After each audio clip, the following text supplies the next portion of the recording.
Speaker Om Birla ने संबोधित किया। प्रधानमंत्री नरेंद्र मोदी का संबोधन। कार्यक्रम में हमारे साथ उपस्थित लोकसभा के माननीय अध्यक्ष श्री ओम बिरला जी, राज्यसभा के माननीय उपसभापति श्री हरिवंश जी, हिमाचल प्रदेश के लोकप्रिय मुख्यमंत्री श्री जयराम ठाकुर जी, हिमाचल विधानसभा में नेता प्रतिपक्ष श्री मुकेश जी, हिमाचल विधानसभा अध्यक्ष श्री विपिन सिंह परमार जी, देश के विभिन्न सदनों के पीठासीन सभी सम्माननीय अधिकारीगण और उपस्थित देवियों और सज्जनों,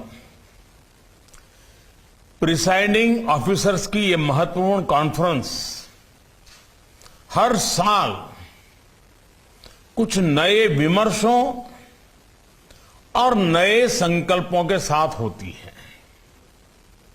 हर साल इस मंथन से कुछ न कुछ अमृत निकलता है जो हमारे देश को, देश की संसदीय व्यवस्था को गति देता है, नई ऊर्जा देता है, नए संकल्पों के लिए प्रेरित करता है। ये भी बहुत सुखद है कि आज इस परंपरा को 100 साल हो रहे हैं।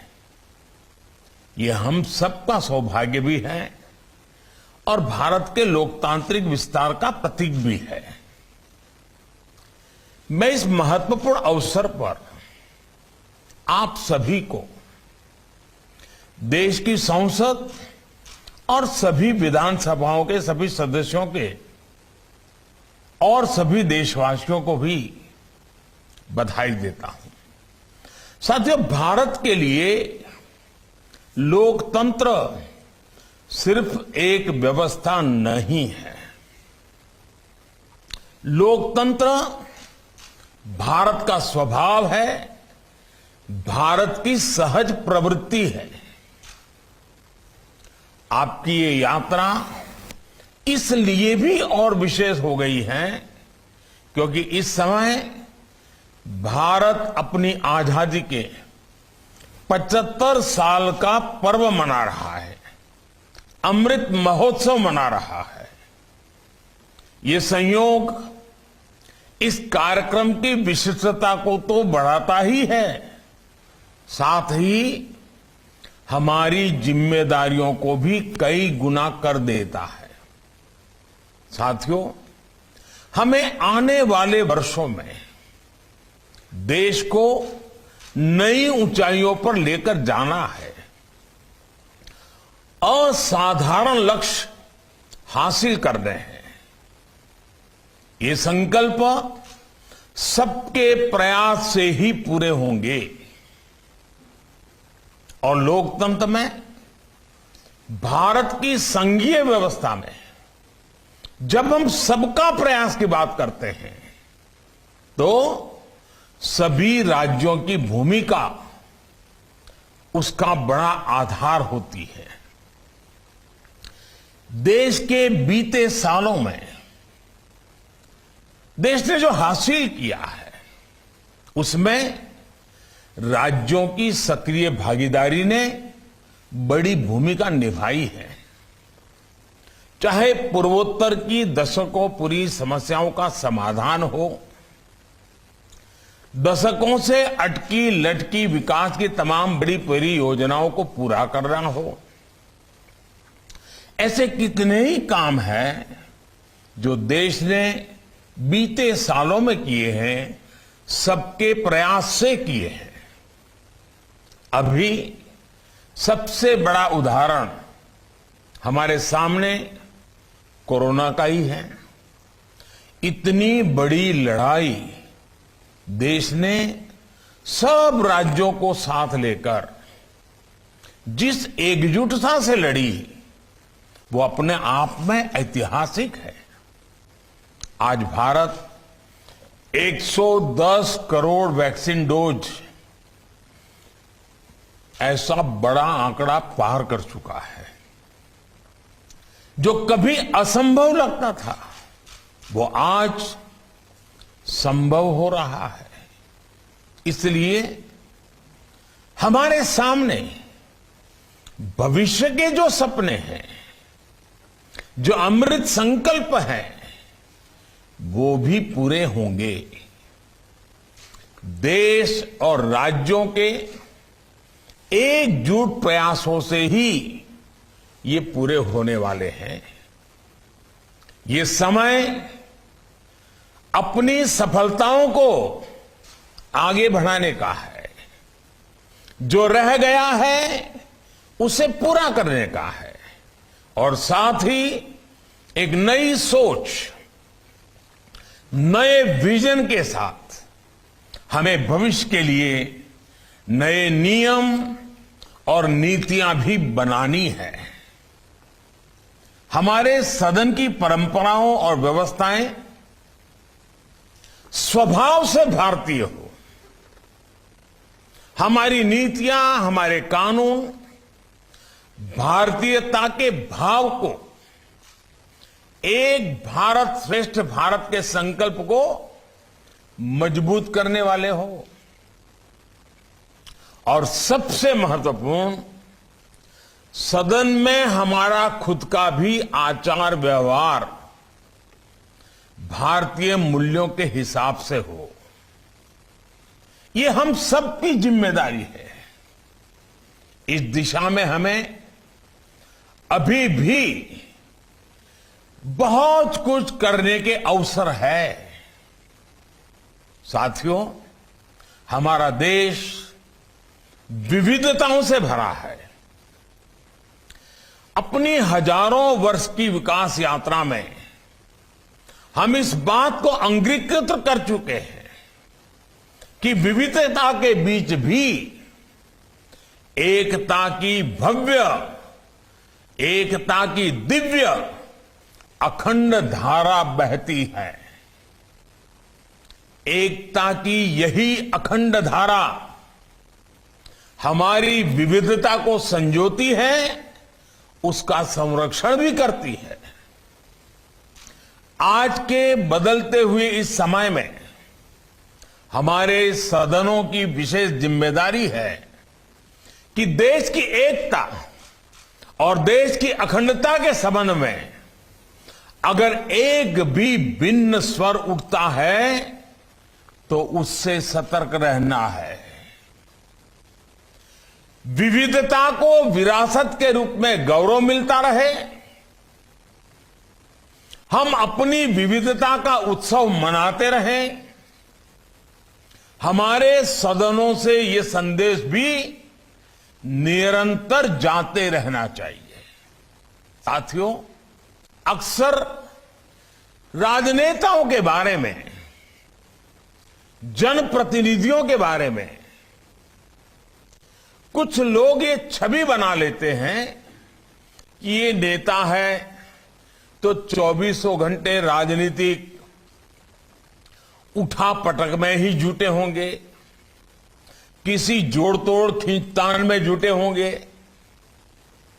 लेकिन आप गौर करें तो हर राजनीतिक दल में ऐसे जनप्रतिनिधि होते हैं जो राजनीति से परे अपना समय, अपना जीवन समाज की सेवा में, समाज के लोगों के उत्थान में खपा देते हैं। उनके ये सेवा कार्य राजनीति में लोगों की आस्था को, विश्वास को मजबूत बनाए रखते हैं। ऐसे जनप्रतिनिधियों को समर्पित मेरा एक सुझाव है। हम अपने सदनों में बहुत सी विविधताएं करते हैं, जैसे प्राइवेट बिल लाते हैं उसके लिए समय निकालते हैं, कुछ सदनों में 0 ओवर के लिए समय निकालते हैं। क्या साल में 3-4 दिन, किसी सदन में 1 दिन, किसी समय 2 दिन ऐसे रखे जा सकते हैं कि जिसमें समाज के लिए कुछ विशेष कर रहे हमारे जो जनप्रतिनिधि है, उनके अनुभव हम सुने, वो अपने अनुभव बताएं, अपने समाज जीवन के इस पक्ष के बारे में भी देश को जानकारी दें। आप देखिएगा, इससे दूसरे जनप्रतिनिधियों के साथ ही समाज के अन्य लोगों को भी कितना कुछ सीखने को मिलेगा। राजनीतिक क्षेत्र के नेताओं का एक जो रचनात्मक योगदान भी होता है, वह भी उजागर होगा। और जो रचनात्मक कामों में लगे हुए लोग हैं, उनको भी राजनीति से दूरी बनाए रखने की जो प्रवृत्ति बढ़ती जा रही है, उसके बजाय ऐसी सोच, ऐसी सेवा करने वाले लोग राजनीति से जुड़ते जाएंगे, तो राजनीति भी अपने आप में समृद्ध होगी। और मैं मानता हूं कि एक छोटी सी कमेटी बना दी जाए, जो ऐसे अनुभवों के संबंध में स्क्रीनिंग कर लें, वेरीफाई कर लें, और फिर कमेटी तय करे कि भाई इतने लोगों का कथन होना चाहिए। तो आप देखिए, क्वालिटेटिवली बहुत चेंज आएगा। और मैं जानता हूं कि पीठाधीश जो हैं, वे इन बातों को बहुत अच्छी तरह जानते हैं कि कैसे अच्छी से अच्छी चीजें खोज करके ले आना। लेकिन मैं मानता हूं कि इस तरह के आयोजन से बाकी सदस्यों को राजनीति से भी ज्यादा, राजनीति से भी कुछ अलग, कुछ न कुछ करने की प्रेरणा मिलेगी, और साथ ही देश को भी इस तरह के प्रयासों के बारे में जानने का अवसर मिलेगा। साथियों, हम क्वालिटी डिबेट को बढ़ावा देने के लिए कुछ भी और आवश्यकता है। हम लगातार कुछ न कुछ इनोवेटिव कर सकते हैं। डिबेट में वैल्यू एडिशन कैसे हो, क्वालिटेटिवली डिबेट लगातार नए स्टैंडर्ड्स को कैसे प्राप्त करें, हम क्वालिटी डिबेट के लिए भी अलग से समय निर्धारित करने के बारे में सोच सकते हैं क्या? ऐसे डिबेट जिसमें मर्यादा का, गंभीरता का पूरी तरह से पालन हो, कोई राजनीतिक छीटाकशी ना हो, एक तरह से वो सदन का सबसे हेल्दी समय हो, हेल्दी डे हो। मैं रोज के लिए नहीं कह रहा हूं, कभी 2 घंटे, कभी आधा दिन, कभी 1 दिन। क्या हम इस तरह का कुछ प्रयास कर सकते हैं? Healthy day, healthy debate, quality debate, value addition करने वाली डिबेट, रोजमर्रा की राजनीति से बिल्कुल डिबेट। साथियों, ये आप भी भली भांति जानते हैं कि जब देश की संसद या कोई विधानसभा अपना नया कार्यकाल शुरू करती है, तो उसमें ज्यादातर सदस्य फर्स्ट टाइमर होते हैं। यानी राजनीति में बदलाव लगातार होते हैं, जनता लगातार नए लोगों को, नई ऊर्जा को मौका देती है, और जनता के ही प्रयासों से सदन में भी हमेशा ताजगी, नया उत्साह, नया उमंग आता ही है। हमें इस नए पेन को नई कार्यप्रणाली में ढालने की जरूरत है कि नहीं है? मुझे लगता है कि बदलाव आवश्यक है। इसके लिए ये जरूरी है कि नए सदस्यों को सदन से जुड़ी व्यवस्थित ट्रेनिंग दी जाए, सदन की गरिमा और मर्यादा के बारे में उन्हें बताया जाए। हमें अक्रॉस द पार्टी सतत संवाद बनाने पर बल देना होगा। राजनीति के नए मापदंड भी बनाने ही होंगे। इसमें आप सभी प्रिसाइडिंग ऑफिसर्स की भूमिका भी बहुत अहम है। साथियों, हमारे सामने एक बहुत बड़ी प्राथमिकता सदन की प्रोडक्टिविटी को बढ़ाने की भी है।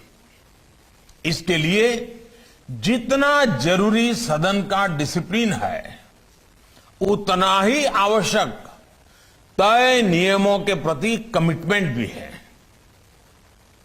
हमारे कानूनों में व्यापकता तभी आएगी जब उनका जनता के हितों में सीधा जुड़ाव होगा, और इसके लिए सदन में सार्थक चर्चा परिचर्चा बहुत जरूरी है।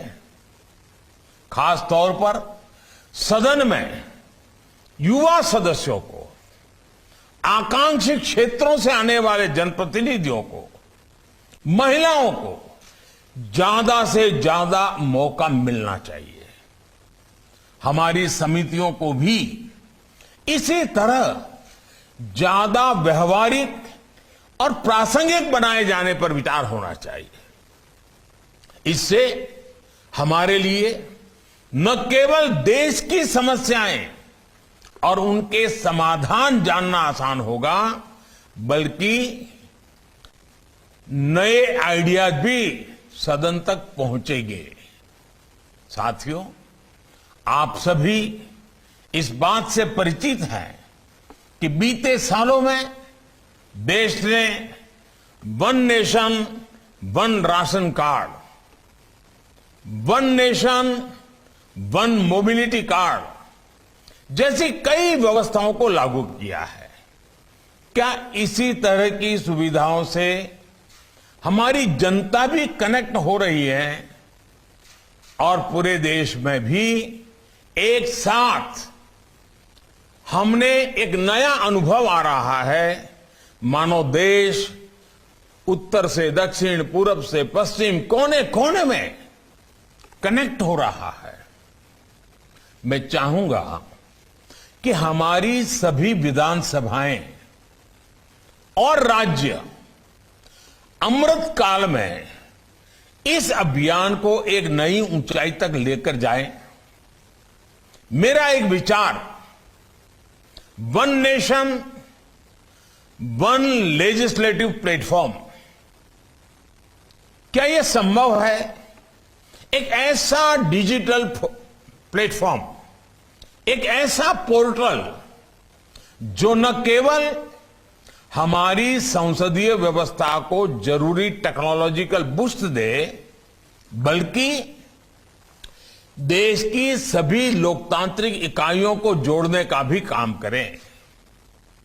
हमारे हाउसेस के लिए सारे रिसोर्सेस इस पोर्टल पर उपलब्ध हो। सेंट्रल और स्टेट लेजिस्लेचर पेपरलेस मोड में काम करें। लोकसभा के माननीय अध्यक्ष और राज्यसभा के उपसभापति महोदय के नेतृत्व में आप प्रिसाइडिंग ऑफिसर्स इस व्यवस्था को आगे बढ़ा सकते हैं। हमारे संसद और सभी विधानमंडलों की लाइब्रेरीज को भी डिजिटाइज करने और ऑनलाइन अवेलेबल कराने के लिए चल रहे कार्यों में भी तेजी लानी होगी। साथियों, आजादी के इस अमृत काल में हम तेजी से आजादी के 100 साल की तरफ बढ़ रहे हैं। आपकी 75 वर्षों की यात्रा इस बात की साक्षी है कि समय कितनी तेजी से बदलता है। अगले 25 वर्ष भारत के लिए बहुत महत्वपूर्ण है। 25 साल के बाद हम आजादी के 100 साल मनाने वाले हैं, और इसलिए यह अमृत काल 25 साल का बहुत महत्वपूर्ण है। क्या इसमें हम एक मंत्र पूरी मजबूती के साथ, पूरे समर्पण के साथ, पूरी जिम्मेदारी के साथ एक मंत्र को चरितार्थ कर सकते हैं क्या? मेरी दृष्टि से वो मंत्र है कर्तव्य, कर्तव्य, कर्तव्य, कर्तव्य ही कर्तव्य। सदन में भी कर्तव्य की बात, सदन से संदेश भी कर्तव्य का ही हो, सदस्यों की वाणी में भी कर्तव्य की महक हो, उनके वर्तन में भी कर्तव्य की परिपाटी हो, परंपरा हो, सदियों की जीवन शैली, आचार विचार में भी कर्तव्य प्राथमिक हो, सदस्यों के मंथन में, वाद विवाद में, संवाद में, समाधान में, हर बात में कर्तव्य सर्वोपरि हो, हर तरफ सिर्फ कर्तव्य की बात हो, कर्तव्य का बोध हो। अगले 25 साल की हमारी कार्यशैली के हर पहलू में कर्तव्य को ही सर्वोच्च प्राथमिकता दी जाए। हमारा संविधान भी हमें यही कहता है। जब सदनों से यह संदेश जाएगा,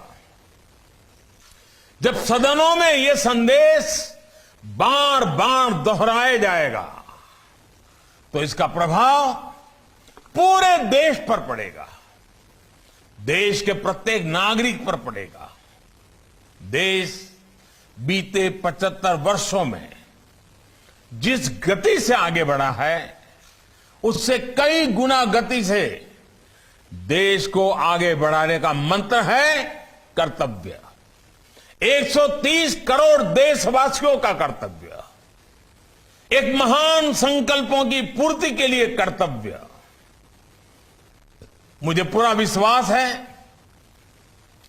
कि आज जब संसदीय व्यवस्था की 100 वर्ष की इस नई पहल के लिए आप सबको मेरी तरफ से बहुत शुभकामनाएं हैं। आपकी इस समिट बहुत ही सफल हो। 2047 में देश को कहां ले जाना है, सदन उस पर क्या भूमिका अदा करेंगे, इसकी स्पष्ट रूपरेखा के साथ आप यहां से चलेंगे, देश को बहुत बड़ी ताकत मिलेगी। मैं फिर एक बार आप सबको बहुत बहुत बधाई देता हूं। बहुत बहुत धन्यवाद।